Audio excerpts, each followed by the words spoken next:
Sir Topham Hatt sat in his office listening to the noise outside. The passengers were angry. The station master came in. "There's trouble in the shed, sir. Henry is sulking. There's no train, and the passengers are saying this is a bad railway." "Indeed," said Sir Topham Hatt, "we cannot allow that." He found Gordon, James, and Henry looking very cross. "Come along, Henry. It's time your train was ready." "Henry's not going," said Gordon. "We won't shunt like little tank engines. That was Thomas's job. We're important tender engines. You fetch our coaches and we will pull them. Tender engines don't shunt." "We'll see about that," said Sir Topham Hatt. "No engine on my railway is too important for small jobs." And he hurried away to find Edward. The yard has never been the same since Thomas left to run his branch line, he thought sadly. Edward was shunting. "Leave those freight cars, please, Edward," said Sir Topham Hatt. "I want you to push coaches for me in the yard." "Thank you, sir. That will be a nice change." "That's a good engine. Off you go, then."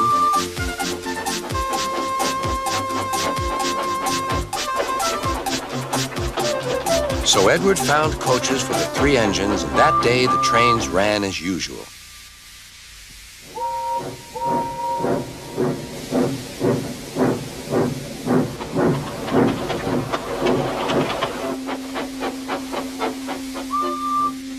But next morning, Edward looked unhappy. Gordon came clanking past, hissing rudely.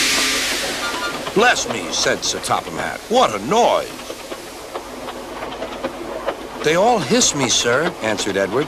"They say tender engines don't shunt, and last night they said I have gray wheels. I haven't, have I, sir?" "No, Edward, you have nice blue ones, and I'm proud of you.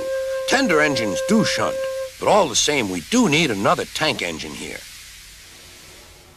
He went to a workshop, and they showed him all sorts of engines.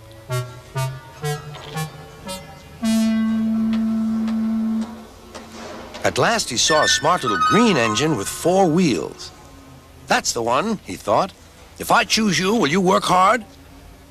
"Oh, sir. Yes, sir." "That's a good engine. I'll call you Percy." "Yes, sir. Thank you, sir." And Sir Topham Hatt brought Percy back to the yard. "Edward," he called, "here's Percy. Will you show him everything?" Percy soon learned what he had to do, and they had a happy afternoon.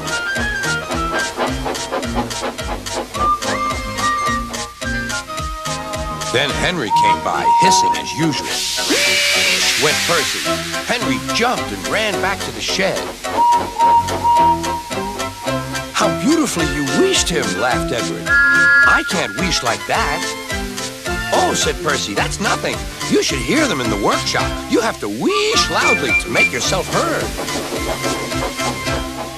Next morning, Thomas arrived. "Sir Topham Hatt sent for me. I expect he wants help," he said to Edward. "Shh, shh, here he comes," replied Edward.